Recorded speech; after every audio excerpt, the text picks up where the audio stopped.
The broadcast is now starting. All attendees are in listen-only mode.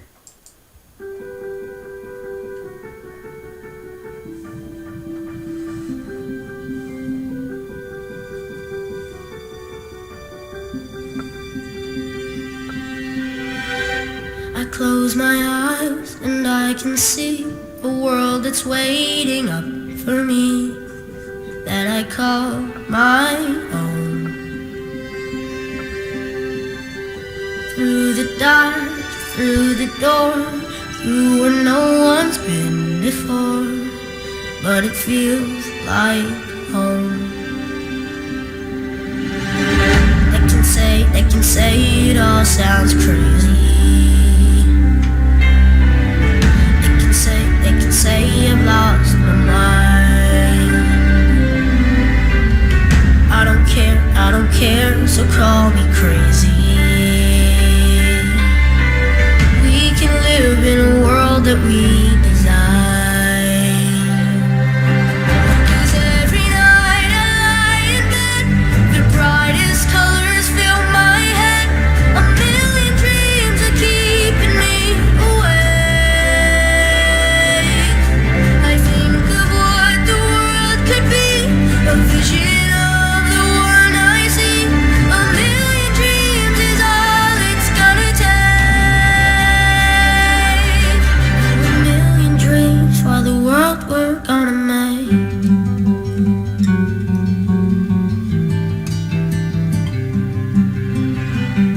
There's a house we can build. Every room inside is filled with things from far away. Special things I compile, each one there to make you smile on a rainy day. They can say it all sounds crazy. They can say we've lost our minds.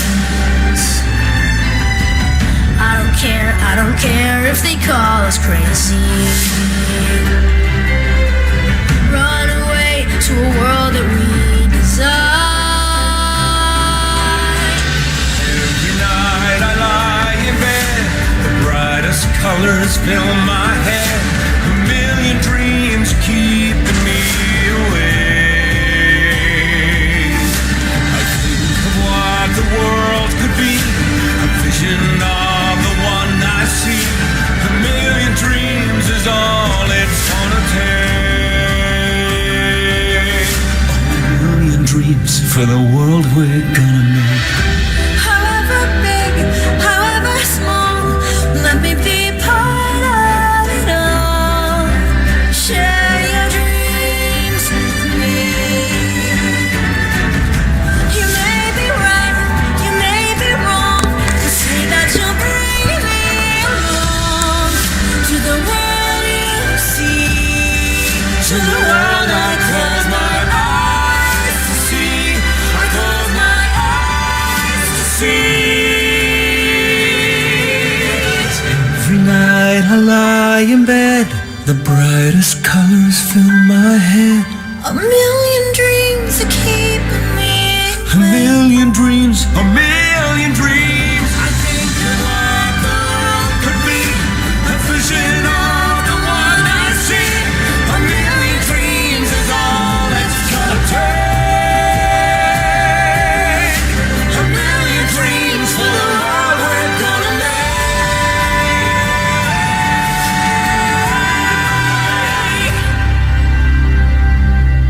for the world we're gonna make.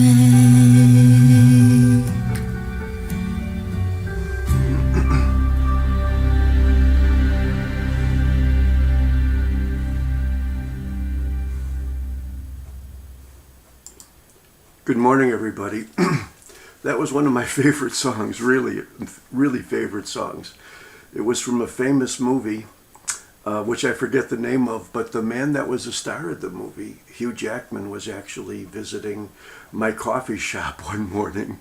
Too bad I wasn't there. I would like to be. He was with other famous movie stars that were there, which I already knew. So Song always makes me happy. I'm Dr. Minarsik, and today is Tuesday. It's March 22nd. It's the second day of spring.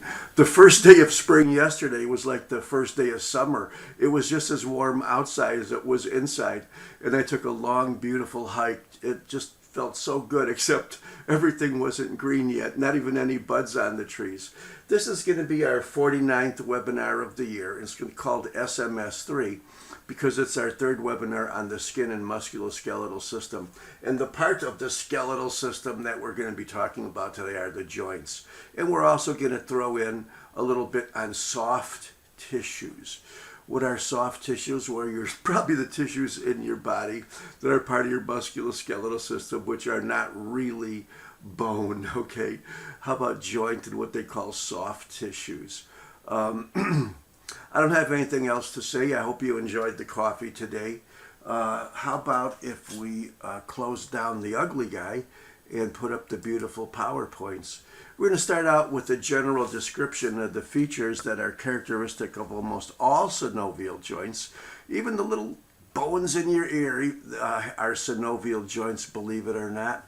When they connect with each other, the hamel, anvil, and stirrup, you got two bones, and they have to articulate with each other. So the first feature is that they have a cartilaginous hyaline cap, what they call an articular surface.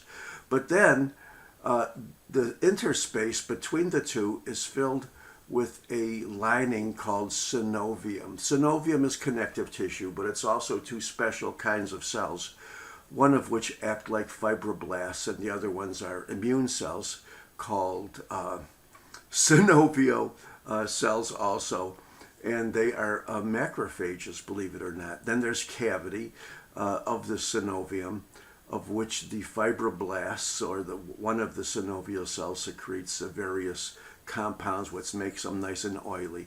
And then the tendons from each bone, and sometimes the muscles too, cross the joint cavity and they attach to the bone. And some of those tendons actually originate, believe it or not, from the fibrous part of the periosteum.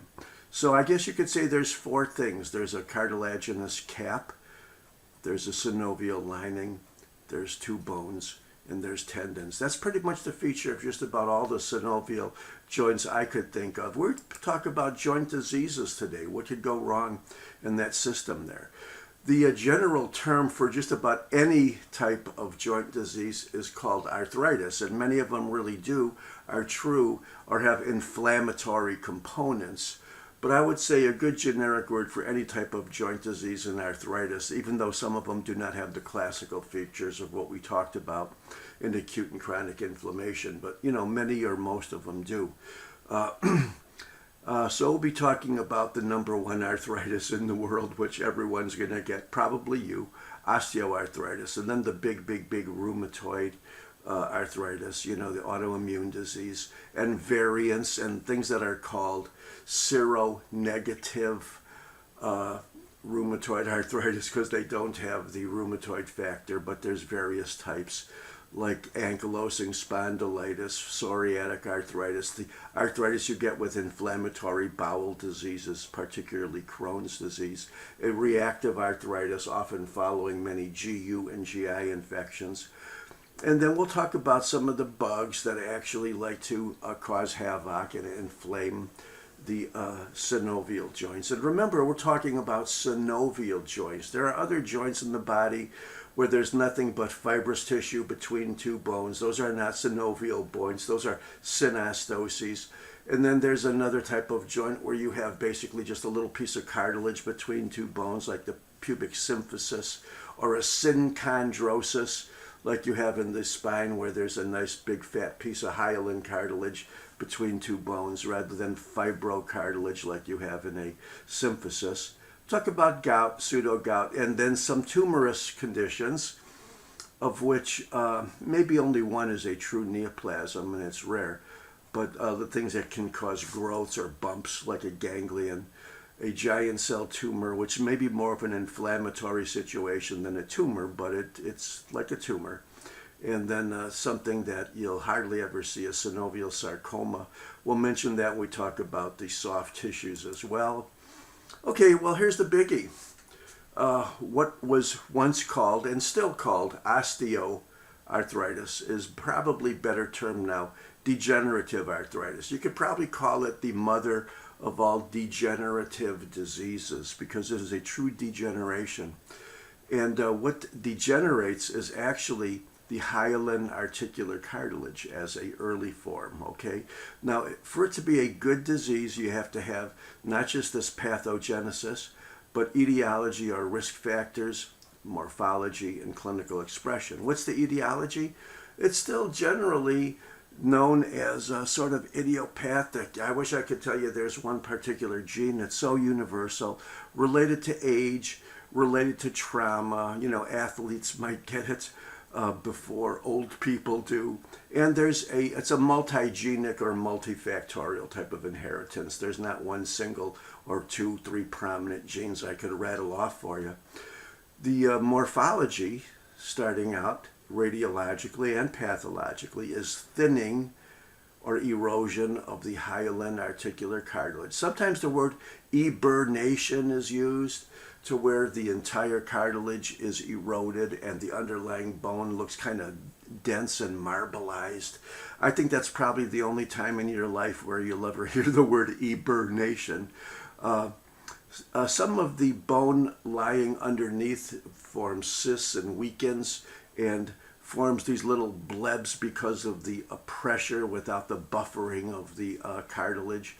And these little blebbings are called osteophytes. The osteophytes can break off into the joint space and they could run around like joint mice, and that's exactly what they're called, little pieces of osteocartilaginous tissue within the joint space roaming freely. Well, what's the clinical expression? Because we have to have four to make it a real disease classically. Pain, limitation of motion. Okay, that's the main two clinical expressions, one of the four features to make this a classical disease. And here's a nice diagram. On the left is a normal joint. You got bone, you got articular hyaline cartilage, which is normal and uniform in thickness. You got your synovial lining, and you got your capsule, which basically is composed of tendons which cross the joint space. In a osteoarthritis or degenerative arthritis, you can probably say one of the earliest things is erosion of the cartilage, and sometimes complete erosion, which you have exposure of the underlying bone. The bone then loses its buffering, okay? It could then be on the basis of being subjective to forces which are usually buffered, degenerate, or actually deform, okay? You have an altered contour of the bone. These little bumps can be called osteophytes. If they break off, it go into the joint space, which is still lined by synovium, but you can imagine now it looks thickened because it's inflamed. They could become joint mice.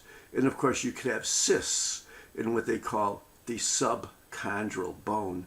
So the cystic spaces within the bone are usually pretty close to where the cartilage is already thinned. I'm going to show you a joint mouse.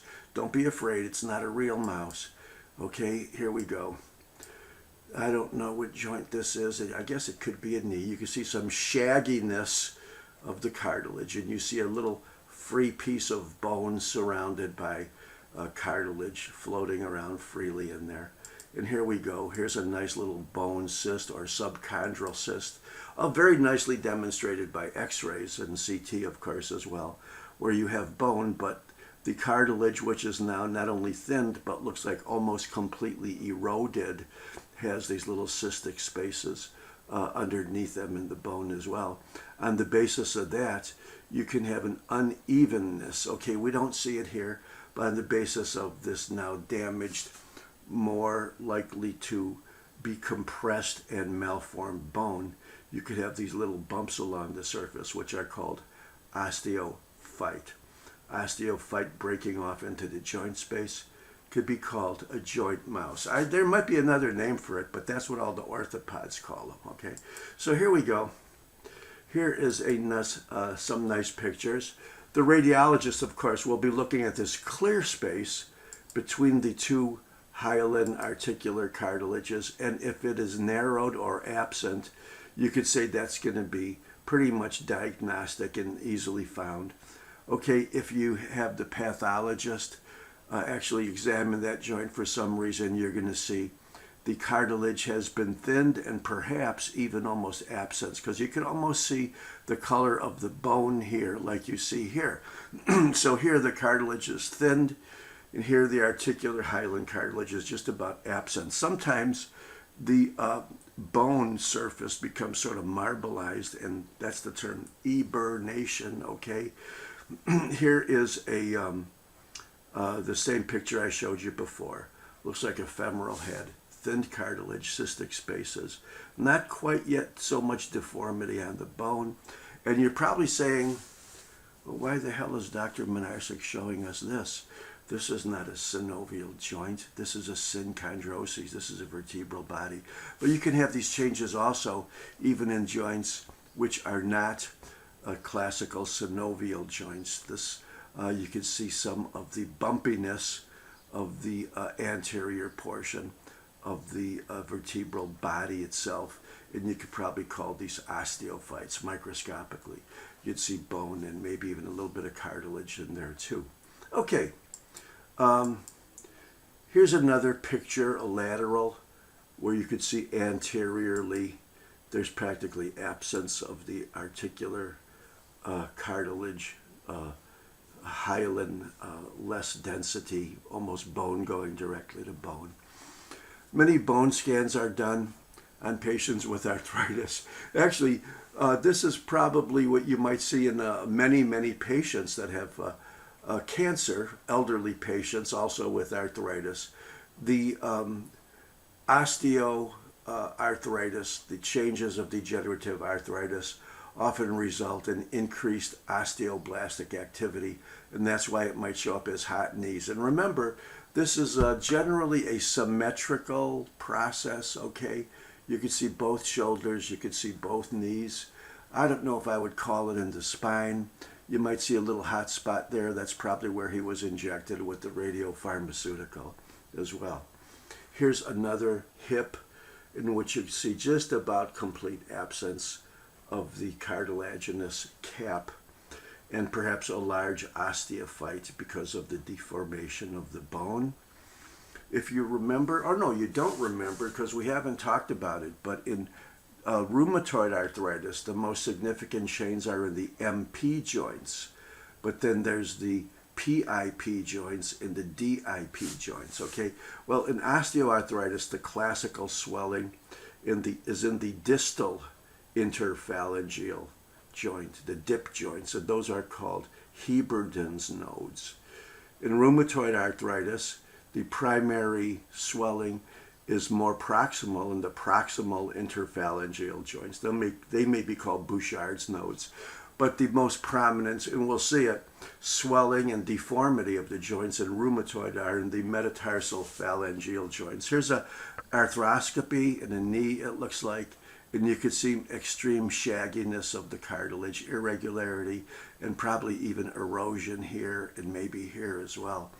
Okay, these are the classical pictorial imaging, intraoperative clinical findings that you might see in osteoarthritis. Okay, let's move on to another type of arthritis. This one usually with more marked inflammatory changes. It's called rheumatoid arthritis. When we talked about immune diseases, we told you to beware and not just consider rheumatoid arthritis as a localized autoimmune disease. It is a systemic autoimmune inflammatory disease. It can affect just about everything, okay? Skin, blood, soft tissues, blood vessels, heart, lungs, muscles. But the principal area of attack is the joint, okay? In that attack, the inflammatory attack, the autoimmune attack, the cells attacking their own tissues, the IgM antibodies attacking the FC or crystallizable fragments of the IgG antibodies, I'll say that again. The primary area of inflammation is autoimmune. It's where your own IgM antibodies attack your IgG antibodies, and that's called a rheumatoid factor. Because of that, there's a progressive destruction of articular cartilage, soft tissues, and even to the point where the resulting fibrosis results in ankylosis, or the loss of ability to actually, for that joint to actually work. Okay, let's get into some of the features now, and we'll show you that what we told you before is that the synovium of any synovial joint basically has two functional cells. It has a lot of connective tissue cells underneath it, but along the surface, okay, what boundaries the synovial cavity are two types of cells. There's what they call synoviocytes A and synoviocytes B. And synoviocytes A are derived from fibroblasts, but they're not classical fibroblasts like you see in the underlying connective tissue of the synovial membrane. They actually secrete the lubrication for the joint space, specifically a couple of compounds, mucopolysaccharides called hyaluronan lubricant. That's a good name because it lubricates the joint space. Then the second type of cell, called the synovial B cell, technically the nucleus is deeper in this 2-cell thickness, but it sends its processes, its dendrites up towards the surface and between the synovial A cells, and those are cells that are derived from macrophages, okay? And like macrophages, they do have an immune functions. They also have a phagocytosis function. They can also become multinucleated. And let me tell you something. You see this little membrane here? Probably mostly because of the macrophages, it is an actual magnet for immune complexes. So what is the immune complex in rheumatoid arthritis? What is the rheumatoid factor? Well, it's the protein IgM attacking the Fc fragment of the protein IgG. Okay, that's the primary area of autoimmunity, based once again on failure of the MHC complex. And this is the primary target of inflammation of rheumatoid arthritis in the joint. Okay, now for rheumatoid arthritis to be a real disease, it needs 4 things, just like we said with degenerative arthritis. What's the etiology? We said it, failure of immunity. Okay, failure ultimately of the mechanisms controlled by the MHC. Your antibodies are attacking your own antibodies, okay? It is therefore, in its pathogenesis, cellularly a progressive synovitis, but could it attack and fibrose and destroy all of the tissues lining around the synovium. So we're going to see infiltrates of lymphocytes, even some neutrophils, but primarily lymphocytes and macrophages, plasma cells, neutrophil. It's a whopping chronic and acute inflammatory change, okay? Reaction of the osteoclasts as well to try to regenerate new bone if the bone is destroyed. Something called a pannus, which is a thickened portion of the fibrous tissue. So the pannus of rheumatoid arthritis is an area of fibrous tissue secondary to fibrosis. In the acute phase, there's a lot of hyperemia like we have in acute inflammation. You can have little fibrous nodules, not only in the joints, but anywhere in the body. In the lung, is a common place, but anywhere in the body, these so-called rheumatoid nodules. And last but not least, like many, or if not mostly all of the systemic autoimmune diseases, there's a vasculitis, okay? So the rheumatoid vasculitis could be completely in areas that are not part of the joint. What's the clinical expression? Well, just like any arthritis, just like what we saw with degenerative pain, limitation of motion, malaise, fatigue, and the positive rheumatoid factor. And once again, here we have an IgM molecule, the big Ig immunoglobulin, attacking the Fc, or the crystallizable fragment of the IgG molecule. Remember, the classical IgG has the Fc, called C because it was the part that could be crystallized. But then there was the FAB, which is the part that has the variable portion as well as a stable portion, which determines where this thing comes in contact with the antigen. So if you could imagine an IgG molecule attacking this Fc portion, you now know what the rheumatoid factor is. And here we go histologically now. You got an inflammatory reaction, chiefly lymphocytes, T cells, trapped immune complexes within the macrophages. Remember, those are the type B synoviocytes.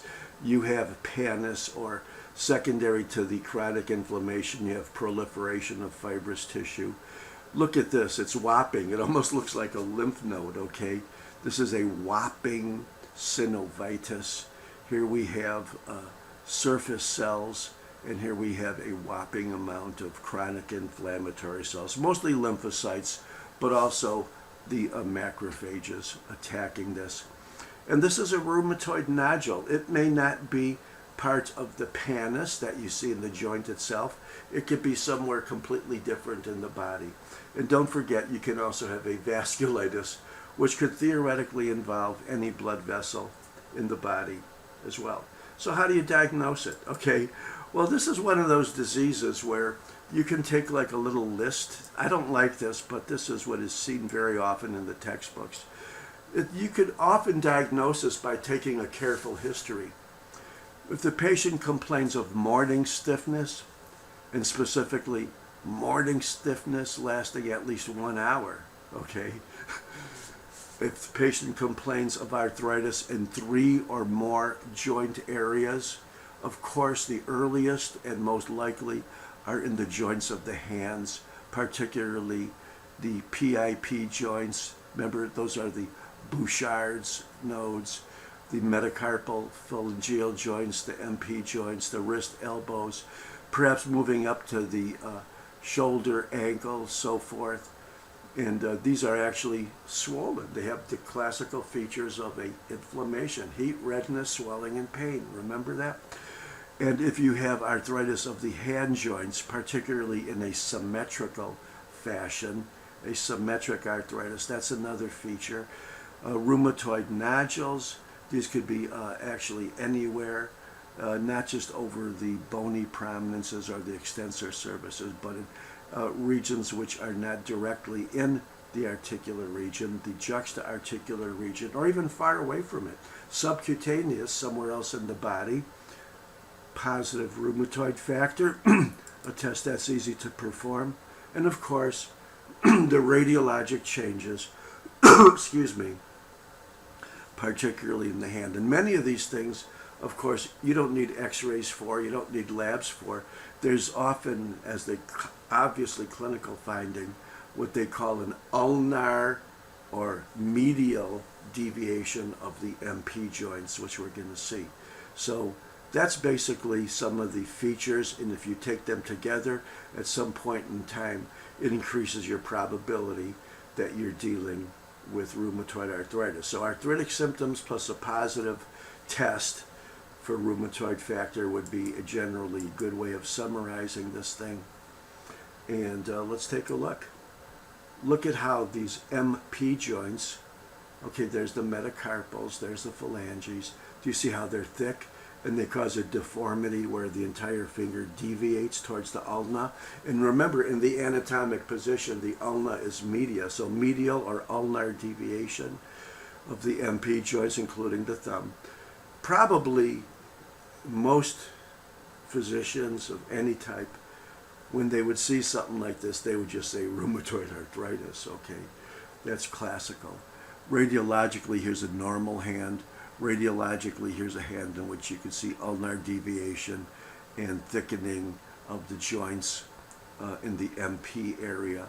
And of course, the next place would be the proximal interphalangeal joints, the so-called Bouchard's nodes. But probably MP joints even more likely. Here's one in which we could see blown up an MP joint. I believe it's this could be a PIP joint, in which you could see irregular changes in the joint surfaces.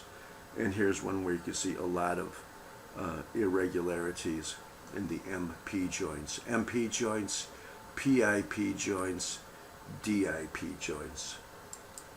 Okay, another form of rheumatoid arthritis is juvenile rheumatoid arthritis. If I didn't mention it, and I probably should have or didn't, rheumatoid arthritis in itself is way more common in females than in males, okay? But there is a variant where even children, and technically somebody that comes in with rheumatoid arthritis symptoms before 16 might be generally thought of as probably having juvenile rheumatoid arthritis strictly by the virtue of their age. And generally, where we says the rheumatoid arthritis in older women starts out in the smaller joints of the hand as a general rule, the joints involved in juvenile are generally larger joints, knees. And of course, besides having classically the rheumatoid factor, they have another positive test, which is probably found almost at one time or another in just about all of the systemic autoimmune diseases, particularly lupus, is a positive anti-nuclear antibody as well. So what's juvenile rheumatoid arthritis? It's features clinically of rheumatoid arthritis in kids under 16, generally probably in larger joints, and very, very likely are positive often to have an anti-nuclear antibody. These people might be worked up for lupus as well as rheumatoid arthritis. They usually have a positive rheumatoid factor though. Here we go.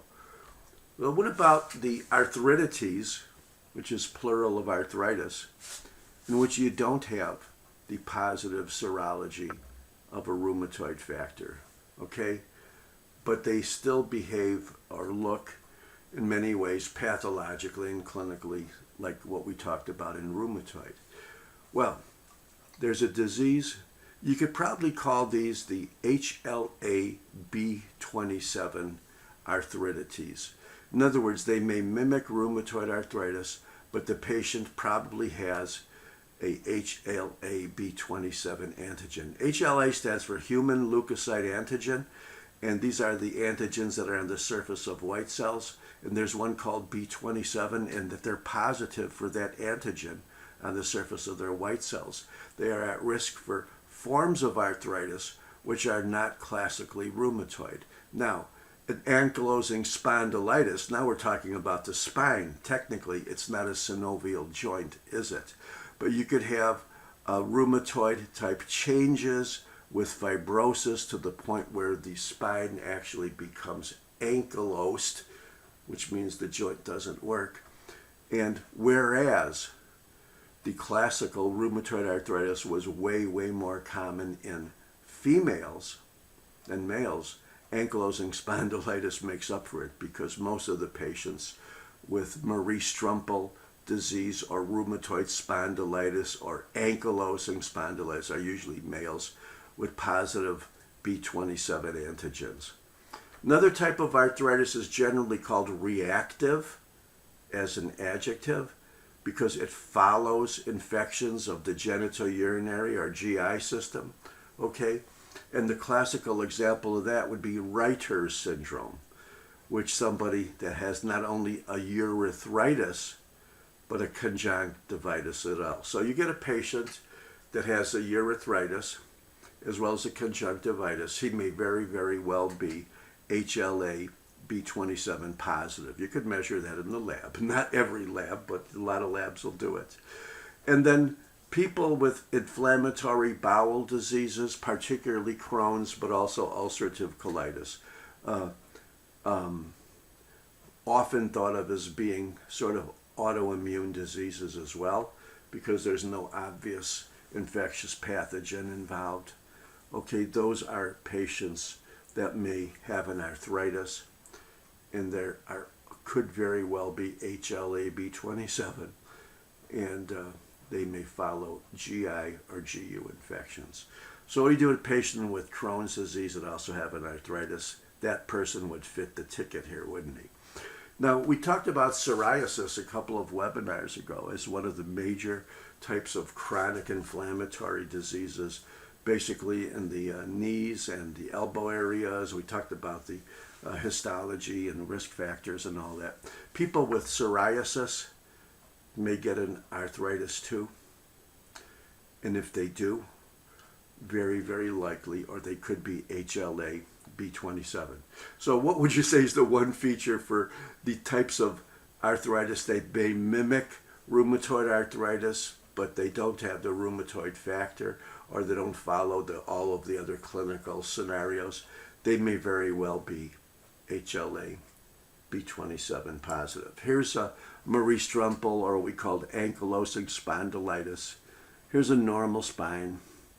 Okay, you could see that they basically, the synchondrosis, the cartilage, hyaline cartilage between the vertebral bodies is pretty clear, but the tissues that support this, both anteriorly as well as posteriorly, can have these inflammatory type changes to the point where it actually causes a dense fibrosis between the vertebral bodies, and in this case you can see some density here in the anterior aspect of the joint, and up here you could see increased density changes in the sacroiliac joints, which are basically part of the spine also. So that would be Marie Strumpel or ankylosing spondylitis, HLA-B27 likely, and maybe looking a lot like rheumatoid. But remember, these are not synovial joints. What are some of the bugs? Well, probably the most type of infectious arthritis might be something that comes from an actual osteomyelitis, because when osteomyelitis extends to the joint, you now have an infectious arthritis, okay? And osteomyelitis very often are the suppurative type bugs, like gonococcus, okay, staph and strep, H. flu, E. coli, and of course in patients with sickle cell, salmonella is not only the number one form of osteomyelitis, but also can extend to the joint as well. And like any type of arthritis, and not to exclude the infectious, whopping, suppurative, this is the type of arthritis that's going to be loaded with neutrophils if you tap the joint. Okay, we'll have the classical signs of inflammation, heat, redness, swelling, and pain. I think that we have a word for those in Latin as well. Fever, leukocytosis, and increased sedimentation rate, because with the serum proteins alpha-1, alpha-2 being elevated, that results in the cells, the red cells, slowing down to settle within a test tube. So it's an elevated erythrocyte sedimentation rate due to the increased number of acute inflammatory proteins, namely the alpha-1 and alpha-2 globulins, okay? TB can infect the joints. We talked about a special form of osteomyelitis called Pott's disease, where TB could infect the spine, but it can also infect the joints. In fact, there's only like a couple parts of the body, and I think thyroid was one, and maybe skeletal muscle was two, and I can't remember the other two, where TB cannot cause damage. But the joints are no exception. You could have a granulomatous tuberculous type inflammation in the joints. Lyme disease, okay? The early clinical acute Lyme disease often has as its number one symptom joint pain, okay? And that's because the ticks family Oxydes bites you, releases a little spirochete called Borrelia burgdorferi, or usually Burgdorferi, okay? And that's the bug that actually forms the the source of infection in acute infectious Lyme disease arthritis. Viruses, sometimes there's a arthritis associated with hepatitis C, rubella, German measles, and the parvovirus B19, often seen in young children, can produce a arthritic type of picture also. Okay, let's take a look at gout. And I want to say that today, the last two webinars were actually whopping. We did over 100 PowerPoints, for these. Today is going to be not bad at all. There's not even half as many. So after we talk about gout, we'll take our break and probably finish way, way, way before the 2-hour limit. But gout is a common form of arthritis too. Some people would like to say that gout is due to buildup of uric acid from people that have increased uric acid. But that's like doubly wrong, because it's not actually uric acid that does the damage. It's a uric acid crystal called monosodium urate. It's not the acid, it's the salt. It's the monosodium urate. And also, these things form little crystals called tophi. And tophi are monosodium uric acid crystals due to increased buildup of hyperuricemia. But the second fallacy is that it's not just a hyperuricemia, because a good portion of the population, we'll say, look, 10% here has hyperuricemia, but only a very, very small portion of those have gout. Okay, so it's not just hyperuricemia, and it's not just uric acid. It's hyperuricemia with other problems, and it's not the uric acid, it's the urate salt, forming a foreign body giant cell reaction around these crystals. Clinically, it could be acute, and that's also characterized by the classical acute inflammatory cells, the neutrophils. Clinically, it could be chronic. They're treated differently. They will give you medicines for acute gout, and there's another type of maintenance sort of medicine for chronic gout. So you're probably asking yourself at this time, why is it that if you can have a high uric acid and most of the time not have gout, but other people with that same high level of uric acid will get gout? Well, the answer to that, I still believe, is not really known, but there are some genetic factors we'll talk about. And here is basically the classification of gout. Most of the gout, 90%, has high uric acid, not because of the inability to excrete it from the blood or from the body, but because of overproduction. So most of the patients with gout have normal excretion, okay, but they have overproduction, and that's called primary gout. Now, if they had decreased excretion, that would explain it, but a good portion of those, even though they have increased excretion, they still have a overproduction, which overwhelms that, okay? Now, technically, could you have an under excretion from a physiologic point of view, producing the hyperuricemia? Yes, you could, but that is not very, very common. Now, there's an enzyme, a very important enzyme called HGPRT.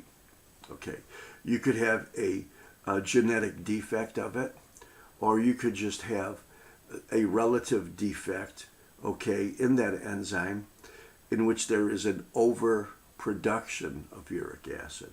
Why is it? Because HGPRT, it attaches a purine base, in other words, guanine or hypoxanthine, to a sugar. And what happens when you attach a purine base to a sugar? Well, you create a nucleotide. Well, if you have a defect of that, you now can have theoretically an overproduction of uric acid. Now, in a relatively small percentage of gout, only about 10%, You can have them whenever there's an increased turnover of cells that have nuclei. In other words, nucleic acid, for example, leukemias is the number one possibility. Sometimes drugs like thiazides are associated with it. People with chronic renal disease can have reduced excretion, okay? Not as gout, but because of the renal disease. And there's a sex-linked, in other words, it's only in males, problem, enzyme defect in which you have a complete HGPRT deficiency. Therefore, you can't create nucleotides. Therefore, you have theoretically a relative overproduction of the uric acid with increased urinary excretion, but it's still, like primary gout, overproduction is the problem, not the excretion. Here are some of the risk factors. You could say, if we don't have a very specific etiology, even though we knew about some of the enzyme and defect genetic problems, age is a big thing. Gout is not a disease of young people. Gout is primarily a lot more common in men than in women. Okay, you can have that HGPRT X-linked enzyme defect, but in general, in the most usual types of gout, it's a multifactorial or multigenic inheritance patterns in which, the closer you are to family members, the more like, with gout, the more likely you are to have it, okay? Alcohol can trigger off an attack of acute gout. A lot of heavy alcohol drinking. Somebody comes in after a binge, they get acute gouty arthritis. Okay, obesity. Okay, sounds like we're talking about Americans here. Okay, certain drugs, thiazides at the top of the list is always suspected when somebody comes in with gout. Perhaps still one of the most popular antihypertensives. And people, I was unaware of this, but I read it, so it must be true, in a reputable book. Lead toxicity. People that have been a toxic reaction to lead will also have a more of a tendency to develop gout. Now, if that wasn't enough multi-factors that are risk factors for gout, I'm going to tell you the two biggest ones. And that's going to be pretty soon. But the features, the pathology itself, is a development of tophi, or what they call tophaceous arthritis, or tophi in the joints, and also these same crystals blocking and doing damage to the kidneys as well. Here is a big toe, the most common place for acute gout to flare up.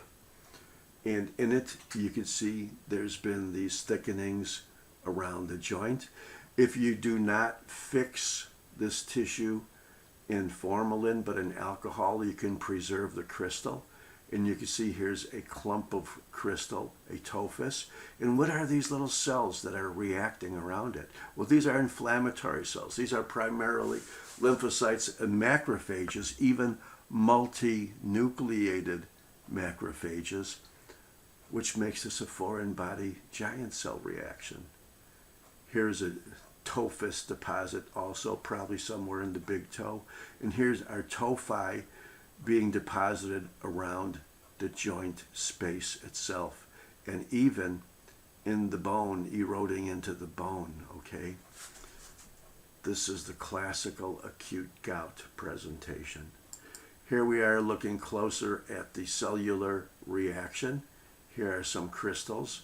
These bluer areas are cells around it. I'm going to zoom in a little bit more.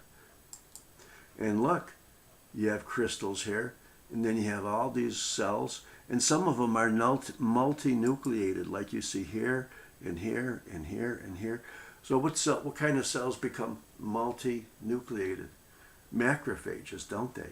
So this is a foreign body granuloma. So tophi are nothing more than foreign body granulomas to monosodium urate crystals. Here's some actual stones from the bladder. Okay, if you remember, we said that calcium stones are the number one type of stone in the bladder. The so-called magnesium ammonium phosphate are number two, but these brownish tan stones are classical for uric acid. And look at microscopically, you could even see that some of these crystals are kind of filling up the tubules as well. So that's the basis of the gouty nephropathy. Okay, now here is the part that I goofed up a little bit, because I'm going to now tell you the two general, huge, whopping, overwhelming risk factors for gout, in case you forgot those other 7 ones. One of them is atherosclerosis, okay, universal, and the other is hypertension. So this gout person that comes in and you have some of these factors like obesity, maybe some drugs, something in the family, he's a male. Also remember, this is going to be the same kind of person that probably has atherosclerosis and hypertension, which just seems like it's about half of every American adult or older American adult. I'm going to show you one more slide and then we're going to take our break. And it's something that you could be fooled about because it's not gout. So therefore, it's called pseudo-gout. And whereas gout are monosodium urate crystals, pseudo-gout are calcium pyrophosphate crystals. That's the big difference. So why would you have buildup of calcium pyrophosphate crystals causing an inflammatory reaction in a joint rather than classical gout, which is a whole different chemical? Well, there's a disease called chondrocalcinosis, and as you might expect, it might be calcification within the cartilage of a joint. It's sometimes probably more politically correct to call it CPPD, calcium phosphate deposition disease. I probably like that term better because that's exactly what it is from a pathophysiologic point of view. But basically, it's calcium phosphate buildup. Why would you build up calcium pyrophosphate? Well, you could do it as a complete unknown, which most of them are.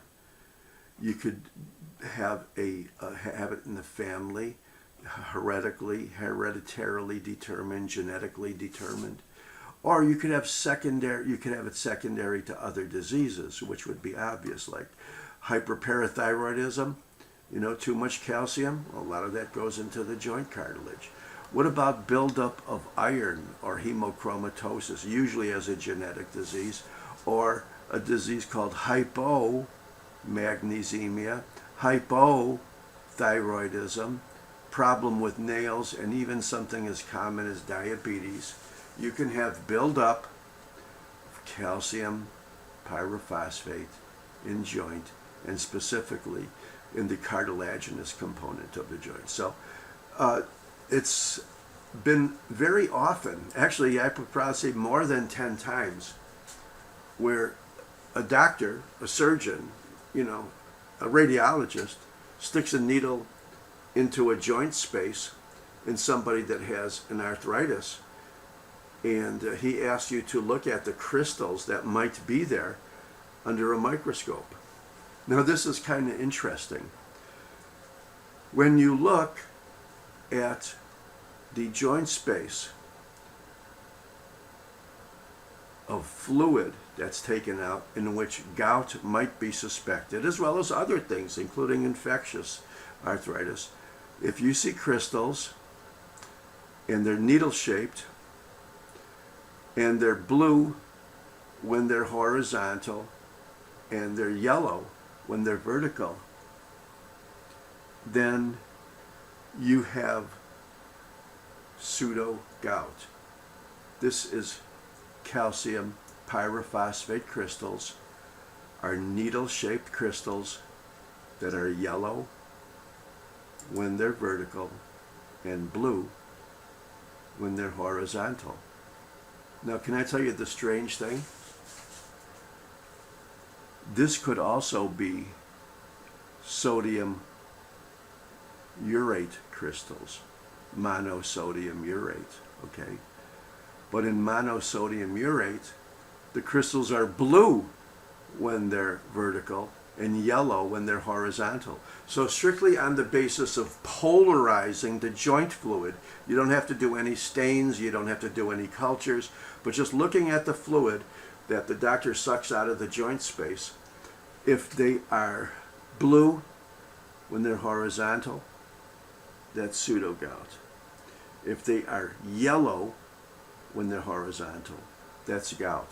So isn't it interesting that both monosodium urate and pyrophosphate crystals are the same, but they polarize completely in opposite directions? And sometimes you may have to turn the polarizer lens on the microscope to verify it. Or the best thing is to have a control, obviously.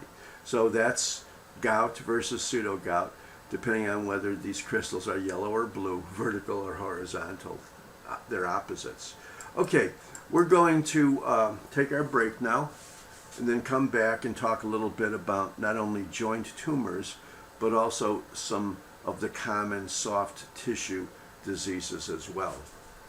And like I say, this is not, I promise you, I'm going to keep my promise, this will not be a long webinar today. So let's do 3 more songs. Maybe we could pop up the, not the ugly guy, but the cute little critters. And play some songs for you for about 10 minutes. Here we go.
Look at this face, I know the years are showing.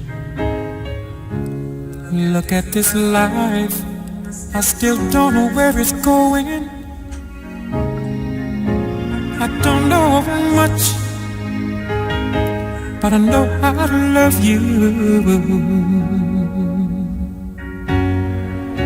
And that may be all I need to know.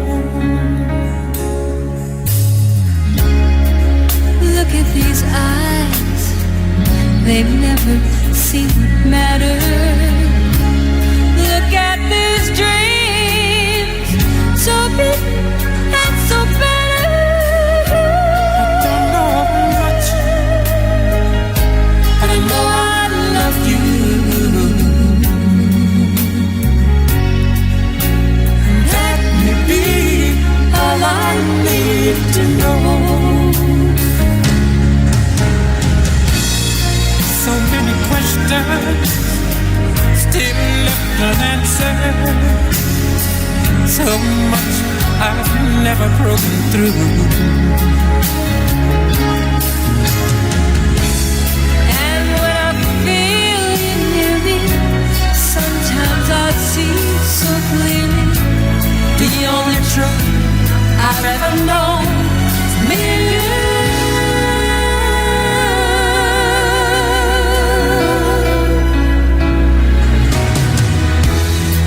Look at this man, so blessed with inspiration. Look at this soul, still searching for salvation. I don't know much, but I know I love you. And that may be all I need to know.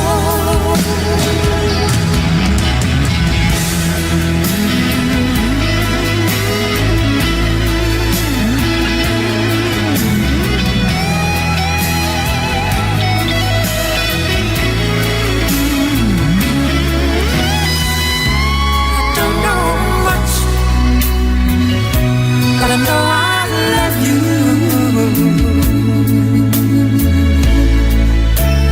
That may be all I need to know. I don't know much, but I know I love you.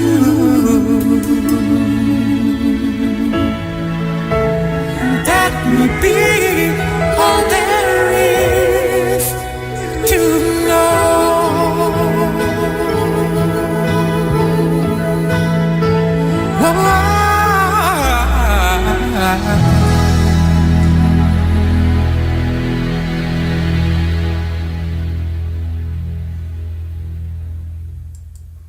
That was Aaron Neville and Linda Ronstadt at the last song. I'm not sure if I spelled his name right.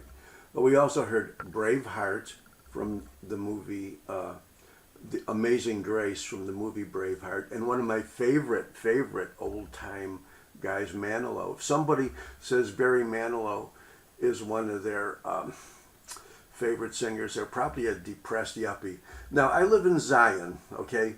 And there's two McDonald's in Zion down the main road, which is called Sheridan Road. And Sheridan Road kind of parallels the lake, and there's a big park that goes all through Zion and the next town north, Winthrop Harbor, all the way into Wisconsin, and the next town south, which is Beach Park, and all the way to Waukegan. It's like about 8 or 9 miles long, and it probably has like about 50 miles of incredible trails, and that's why I moved here, because I'm a big trail nut. But why am I saying this? I go to the McDonald's that's 1 mile north of me rather than the one that's 1 mile south of me, because they play all of these really old oldies. Like Barry Manilow is pretty old, I guess. Aaron Neville, Linda Ronstadt, not too old. And that's what I do to make myself in a good mood so I could give a good webinar. Okay, so let's get back to the relatively small amount of material that we're going to be talking about now And that's, now that we finished joint, we're going to go to soft tissues. Okay, we're going to go to joint tumors, which is just a little bit on that, and then talk about soft tissues, maybe for 15 or 20 minutes. So here we go. We're back up to the PowerPoints. And I guess you could say, like all the tumors we talked about, we always start out with the benign. In fact, the ones that are not really true neoplasms, but bumps, like cysts or polyps or something like that. And then we'll talk into the primary, perhaps the only real significant malignant primary tumor of joints, called a synovial sarcoma. Wouldn't that make sense? The synovia have cells which multiply, and if they multiply in a uncontrolled, invasive, malignant, metastatic fashion, the good name would be a synovial sarcoma, because that is the part of the joint that has the viable cells that turn over. Without a doubt, one of the most common things, or bumps, I guess you'd call it a tumor, well, it's really a cyst of the joint, is something called a ganglion. Okay?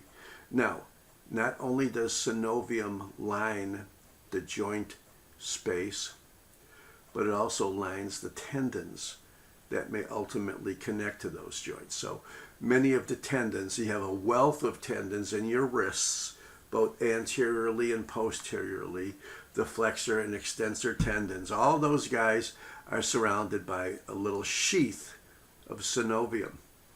And you could have a buildup of fluid, particularly a mucoid type of, mucopolysaccharide type of fluid that makes it a cyst, and that's called a synovial cyst.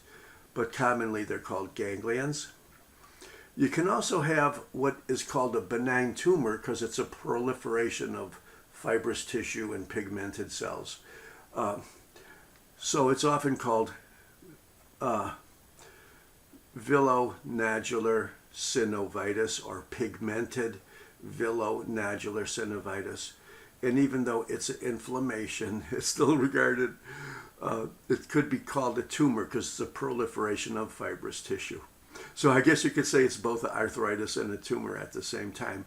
And then, of course, you have your malignant variety here. So this one is not really a tumor. This one is not really a true neoplasm, but it's a proliferation of solid tumor. And this one's not only a real tumor, a real neoplasm, a real clonal expression of malignant cells, but it's malignant as well. Here's a ganglion. I used to work in the post office when I was in medical school, the main Chicago post office health section. And a lot of people came in with these little cysts on their wrists, either on the flexor or extensor side, dorsal or ventral, and almost certainly the diagnosis was ganglion, okay? Because the sheath that surrounded, in this case, the extensor tendons, became weakened and filled with this mucus type of fluid. Sometimes it's even more liquid than that. Sometimes these were actually sucked out with a needle. Sometimes surgery is done.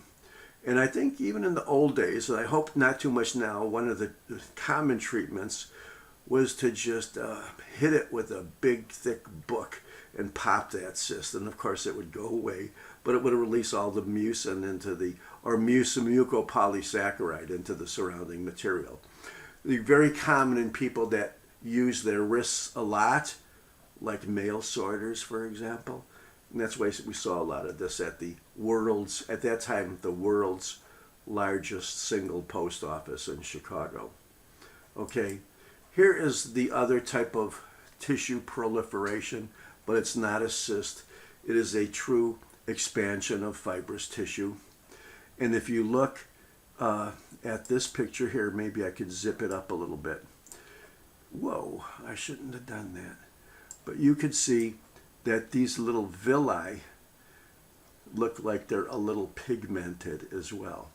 Well, they're villi because they're expansions of fibrous tissue, and they're pigmented because one of the things that's in that is hemosiderin. Okay, it's an intrinsic pigment. And what do you have here also? Giant cells, multinucleated cells. Well, remember I told you that the synovium also has macrophages, and macrophages, when there's an inflammatory reaction, can coalesce their nuclei into one big cytoplasmic mass, like we saw with the gout as well, the foreign body reaction to the gout crystals. And that's basically pigmented villonodular synovitis, the S synovitis implying it's inflammatory, but they're also called GCTs, giant cell tumors. And of course, they're benign, okay? Now, could you have a malignant giant cell tumor? Yeah, in certain cases you have. You could probably Google some, but the name GCT is now practically synonymous with PVNS in the joint area and regarded as benign. And there are some little macrophages in there making those cells look a little more dark and pigmented. Here, let me see if I could find some hemosiderin in these macrophages. No, all I could say from this view is that these cells are a little darker than this. They probably have more hemosiderin. Not surprising, because that's just chronic blood pigment. What about so-called soft tissue tumors now? And I'll be talking primarily about soft tissue tumors, not necessarily soft tissue inflammations or soft tissue degenerations. If you think of what comprises the tissues in your body that are called soft, well, fat would be one of them, wouldn't it?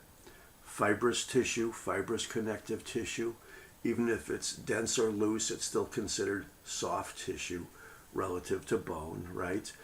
We had conditions there in bones and in dermis where we called certain tumors or proliferations fibrohistiocytic, simply because they look spindly like fibroblasts, but they also had some characteristics that they may have been histiocytes or macrophage, certain markers, for example. Well, skeletal muscle can be considered soft, couldn't it? It's certainly softer than the bones around it. Smooth muscle is soft. It may be rubbery like a Super Bowl, but it's still soft. It's not bone. Vascular tissue, vascular tumors, they may be very soft if they're filled with blood, or if there's not much blood, they may be a little bit firmer, like smooth muscle. Peripheral nerve can have tumors. Now, I know what you're thinking, well, wait a minute, if a peripheral nerve is nothing more than axons surrounded by Schwann cells, perhaps most or all of the so-called peripheral nerve tumors should be called schwannomas. And basically they are, okay? Even though there's a neurofibroma, which has more fibrous tissue. And then we're going to have some soft tissue proliferations, all of which are malignant. Remember, soft tissue is connective tissue. It's mesodermally derived tissue. So a malignancy of it would have to be a sarcoma and behave like a sarcoma. And these are all relatively rare. We said one of them was of the synovium itself. One of them were from cells that are still kind of mysterious, I believe, although I haven't attended any conferences on it lately. And one of them is a sarcoma of the soft tissues, but the cells themselves don't look spindly. They might look more epithelial, so you could mistake it for a carcinoma, but it's really an epithelioid sarcoma. What are some of the general factors, risk factors that cause these tumors of soft tissues? Well, for the most part, they're unknown, okay? We do know that radiation is something that can cause mutations in the growth control mechanisms of soft tissues. We do know sometimes they are associated with chemical burns, okay? That could also be causing initiator type carcinogen effect.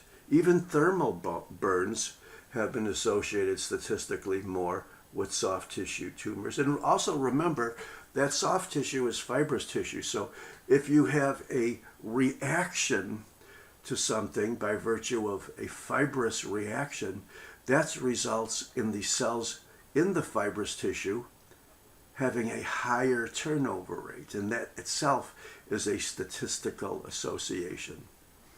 Well, that might explain why sometimes trauma is regarded as a statistical association. Some of the soft tissue tumors, particularly a vascular tumor, seen in immunocompromised patients, most commonly in AIDS patients, is a virus in the human herpes virus number 8 classification, causing Kaposi's sarcoma.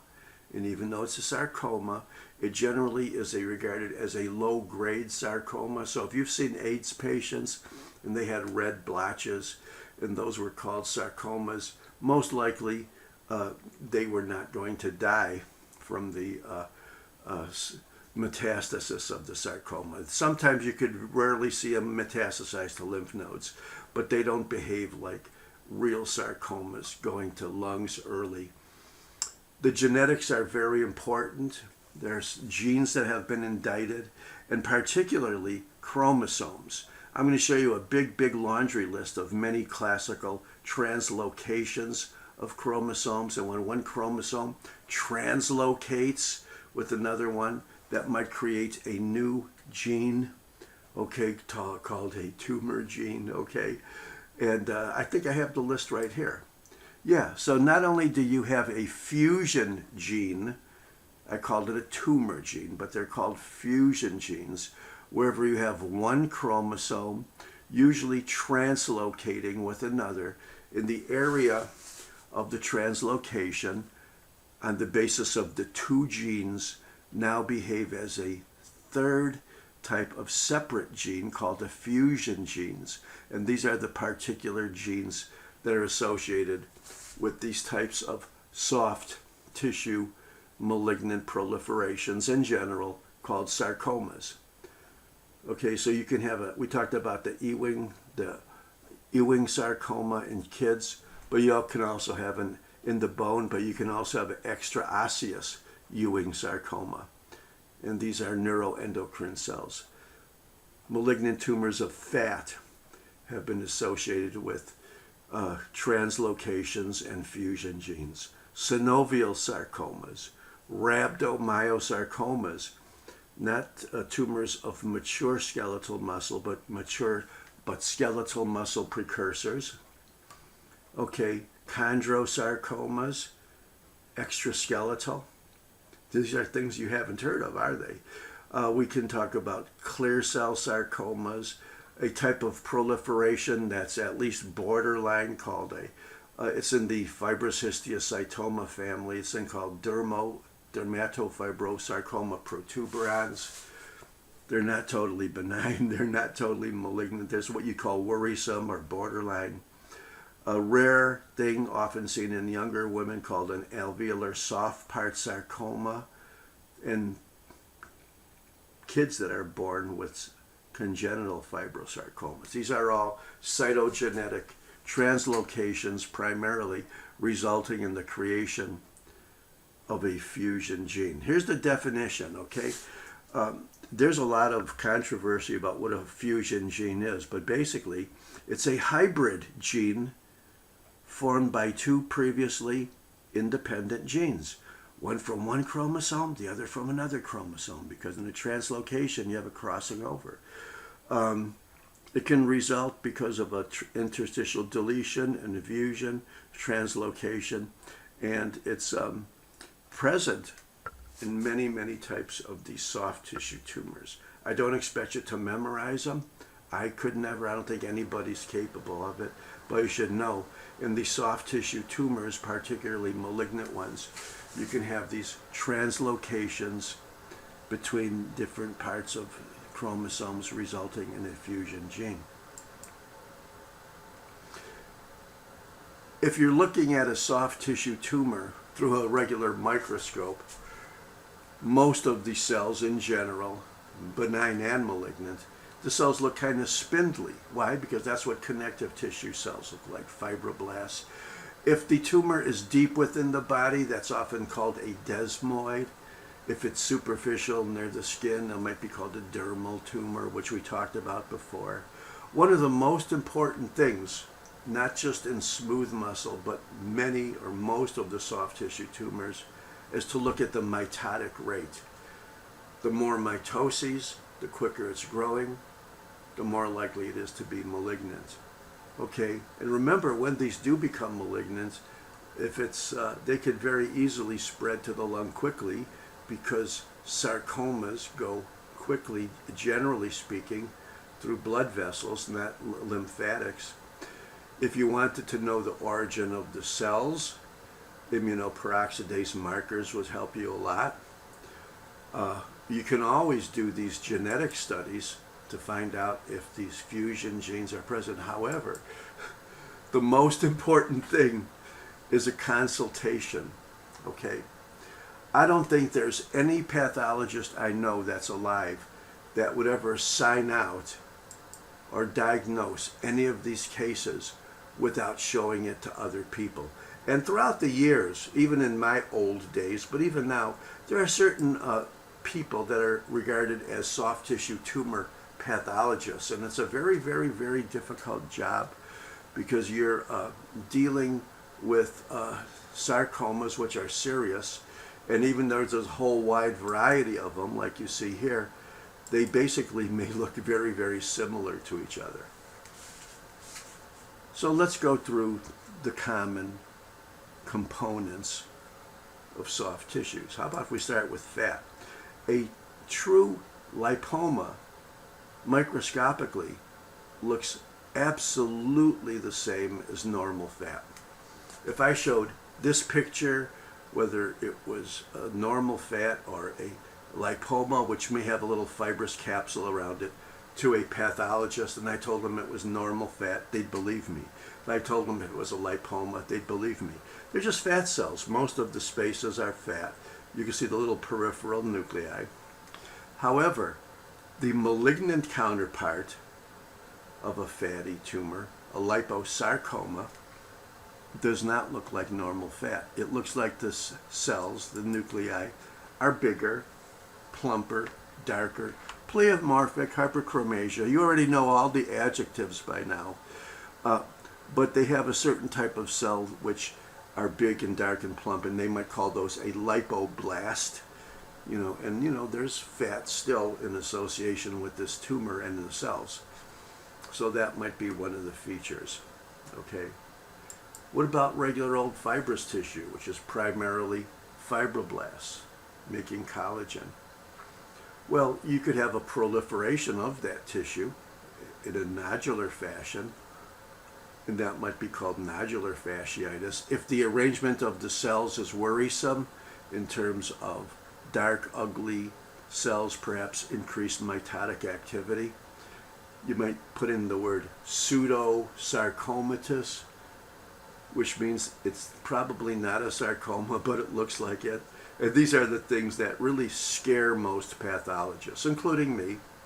There are certain conditions in the body, like in the plantar area of your foot or the palmar area of your hand, or in the penis, which are called fibromatoses, resulting in the tissues being contracted because of the production of collagen, making it look like a scar.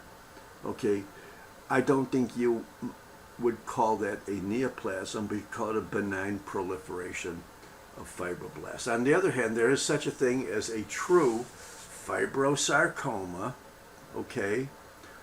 And very often the word herringbone is used, like you see here, to describe a fibrosarcoma, because it looks like fibers are going one way and then fibers are going the other way, and then fibers are crisscrossing again.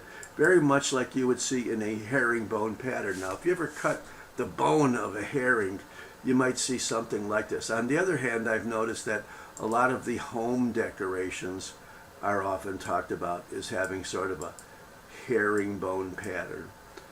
So it wouldn't take much of an imagination to see that this crisscrossing in a regular way could very easily represent the poles of the fibrosarcoma.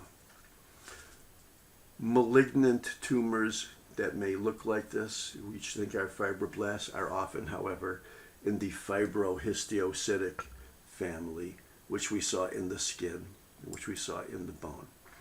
Another type of proliferation perhaps not a true neoplasm, is something called myositis ossificans. Well, the myositis may be a little misleading because it's not in necessarily muscle tissue. It's usually in soft tissues, okay? And the ossificans period or term is probably more correct because it means not just calcification in soft tissues, which is very, very, very common following chronic inflammation and fibrosis, but actually ossification, okay? So here you have a leg, here you have perhaps a muscle or soft tissue surrounding it, and then you can see within this soft tissue, something that doesn't just look like calcium, but if you examine it microscopically, it has many of the features of bone. It has true osteoblasts. So why does this happen? It happens because somehow, usually following injury or as a reparative process, not only is there fibrosis and calcification within the soft tissue, but there's some mysterious problem in which it produces bone. It's not malignant bone. It's not probably what you would call a neoplastic process, but myositis ossificans is what we call a metaplastic process. Remember, in metaplasia, you have one normal type of tissue, like bone, replacing another type of tissue, which is fibrous tissue. So myositis ossificans, it's not a true neoplasm, it's not a malignancy, it's not a true tumor, but it's a metaplastic process, usually following injury where bone replaces fibrous tissue. Now here's the so-called fibrohistiocytic tumors. Most of the things that we called dermatofibromas in the skin are probably better termed fibrous histiocytomas. They're not just fibroblasts. They have markers which make them think that they might be related to macrophages or histiocytes.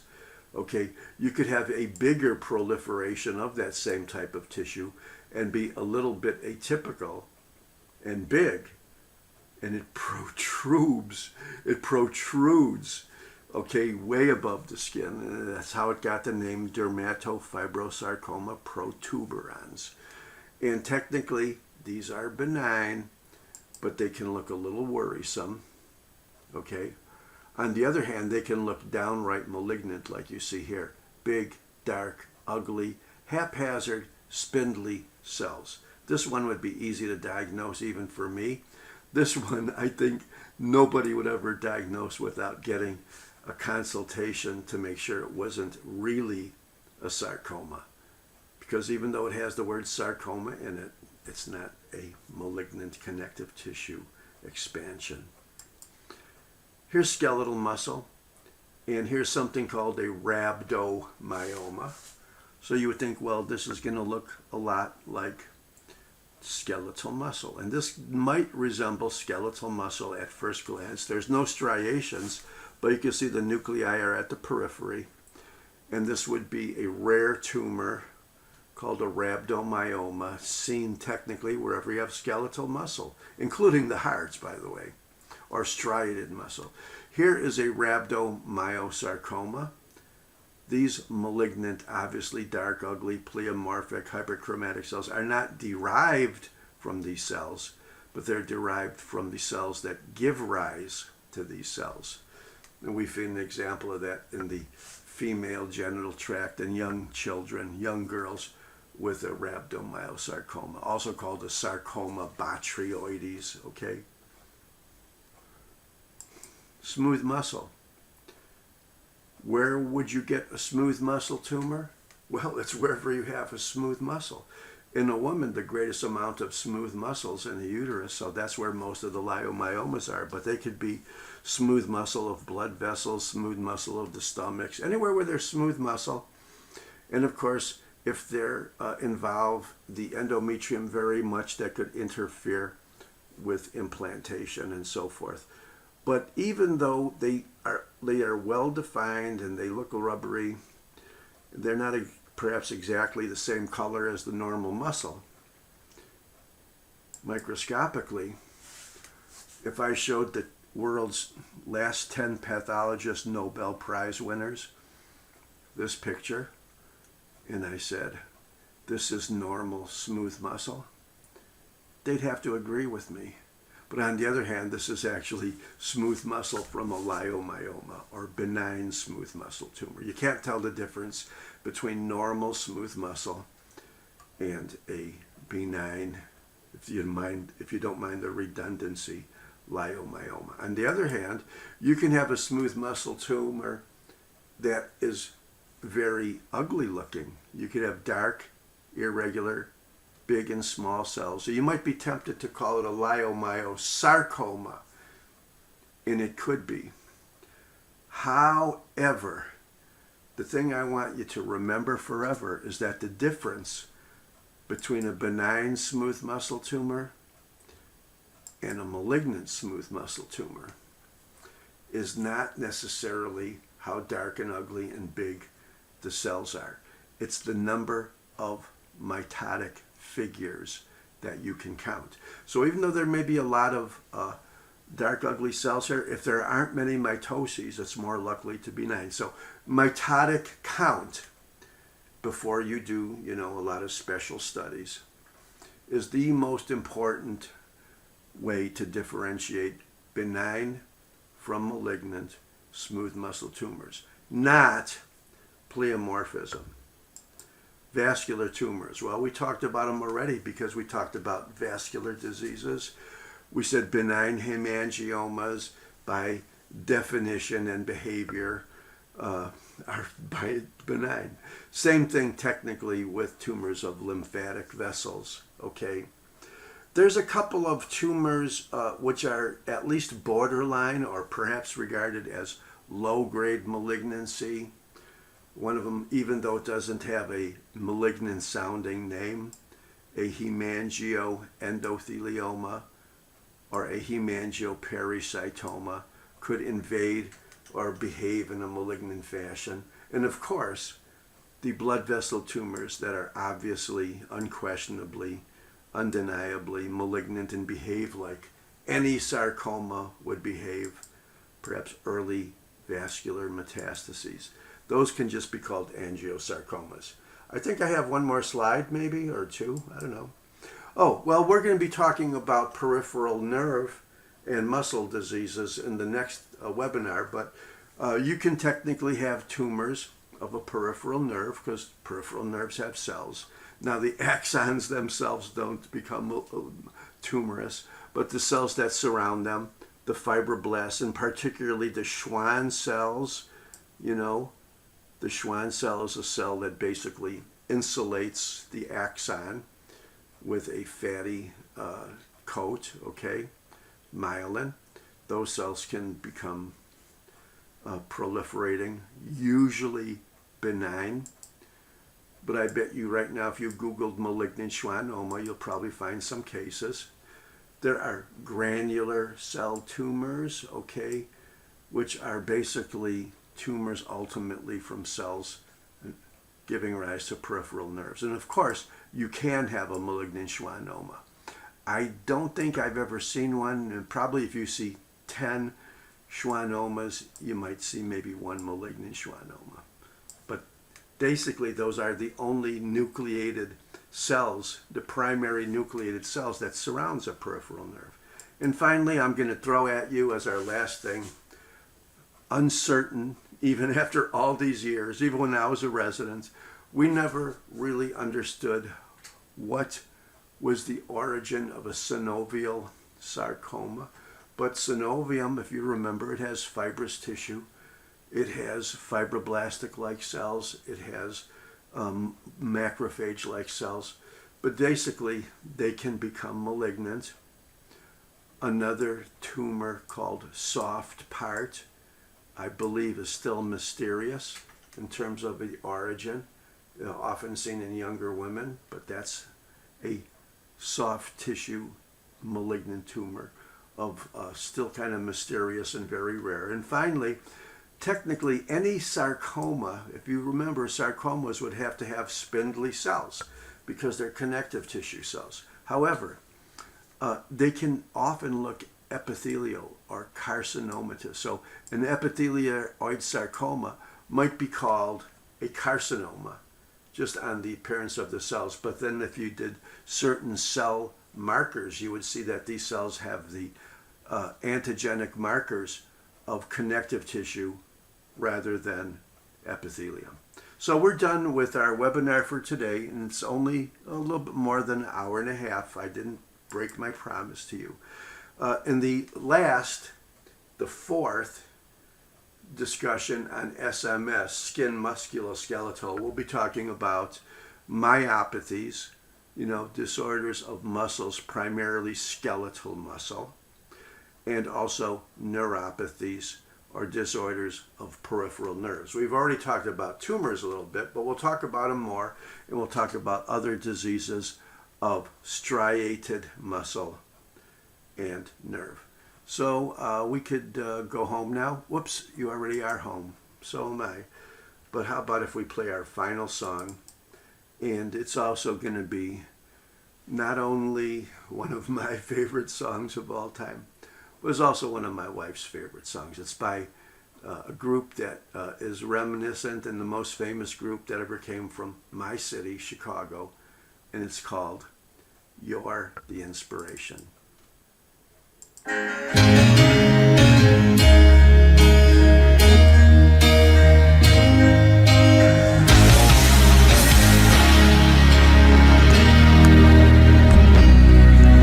Our love was meant to be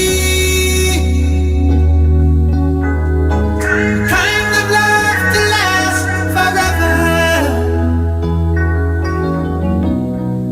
and I want you here with me from tonight until the end of time. You should know everywhere I go, always on my mind, in my heart, in my soul. You're the meaning in my life. You're the inspiration.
on, buzzards. And if I were you, I'd also take the advice of the rock group Chicago. By the way, my wife knew one of the guys in the rock group Chicago because we're both from Chicago.